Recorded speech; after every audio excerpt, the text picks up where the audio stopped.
Welcome, food travelers. In this episode, we're making our way to two different locations. First off, we're headed over to the George H.W. Bush Presidential Library and Museum. He was the 41st president, and in this location is called College Station. It is south of the Dallas area, about 3 hours drive, and northeast of Austin, which is about 2 hours drive from Austin, and northwest of Houston area, about 90 minutes drive. Ticket was $12 a person, and they do have discounts for seniors, retired military, college students, and AAA members. And they are open Mondays to Saturdays from 9:30 a.m. to 5 p.m. and Sundays from 12 p.m. to 5 p.m. I thought it was pretty interesting, Simon, with how much different things that they offer to look at. Usually with museums in the past that I've been to, they're not this big with a actual helicopter and the locomotive. You must not have been to too many museums then. And just so everybody knows, this is Bush #1 and not Bush #2, so it was the father. But it is definitely an interesting looking museum. I've never been myself. I've been to a lot of the museums in DC. So and those museums are pretty big, and there's a lot of interesting things in those museums over in DC. But in this case, it was definitely interesting to see kind of that old representation of when he was president and his time in office and all the things that kind of going around. I've actually never been to any of the presidential libraries or museums myself, so maybe one of these days I'll have to go check it out. Yeah, it was actually my first presidential library myself. I thought it was pretty fun, especially for the Oval Office. I thought that was pretty interesting to see the replica of that. So after that, I made my way down to Houston. And down in Houston, I went to the NASA Johnson Space Center. And it was about 2 hours drive south of the museum. And it was about 30 minutes drive from downtown Houston. And at the time of this recording, they open weekdays from 10 a.m. to 5 p.m. and most Saturdays from 10 a.m. to 6 p.m. and most Sundays from 10 a.m. to 6 p.m. And ticket price was about $30 a person. Parking was not free. It was $11 to park. And when you do pay online, it's slightly less expensive than if you were to pay in person. I thought it was pretty cool that they do have like a tram that you could ride over and check out the different buildings and facilities. Kind of reminded me of like the Universal Studios. What do you think, Simon? I mean, the tram is similar to what Universal has in terms of the actual tram itself. I don't know about like the rides because it's a museum and it has its own thing. I mean, it looks pretty cool. It looks like they set it up to kind of have all the NASA space kind of memorabilia stuff and how everything was set up to kind of, get an idea of how it felt like at that time, how the space program was and kind of things you can see.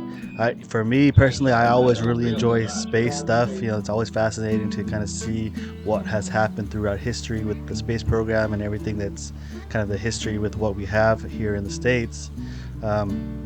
And so, with the space shuttle, I know we have one of the old NASA space shuttles, I think the trainer, over here in Seattle, and that was a big deal when it came over. Yeah, it's definitely pretty cool to see all the different facilities that they have. So part of that train ride, they actually go through like the rocket park, the astronaut training facilities, the mission control room that showed the Apollo mission.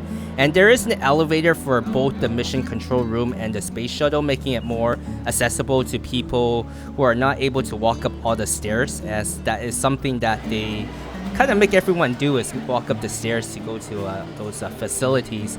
And after that, we kind of went to a cafeteria for lunch, and from the cafeteria, you kind of order everything through this kiosk.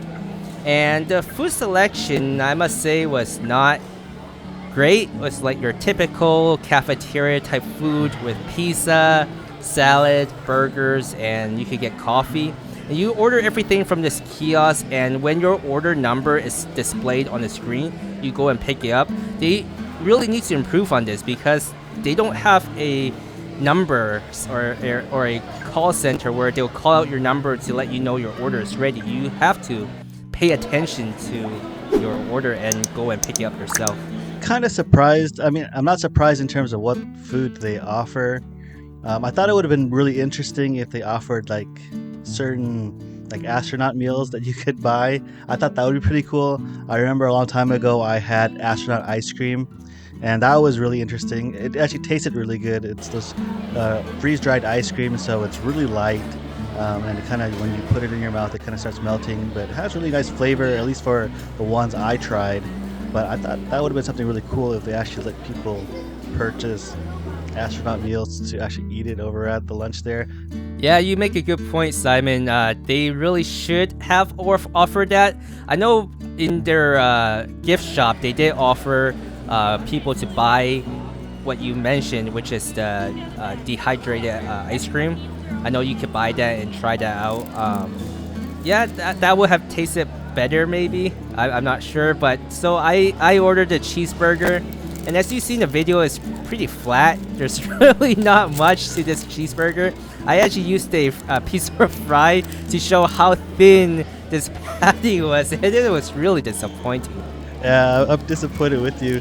Seeing the clips, Micah, when I first saw it, it reminded me of elementary school and the burgers I would get in elementary school, where there wasn't much effort put into it. It was just more like, okay, this is what we got, throw it out and put it. And that looks exactly like I remember from elementary school.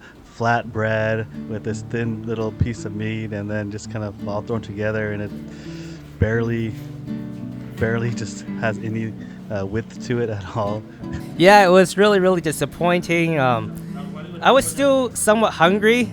It kind of filled the void for those hours that I was there.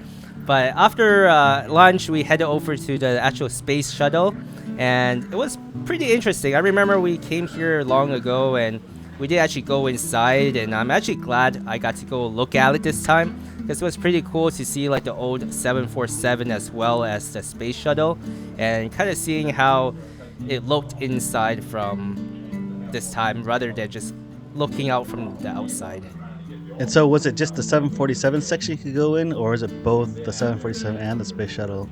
It was both. So earlier in the video, you might have seen you were able to go inside the space shuttle, but the space shuttle part was actually pretty small.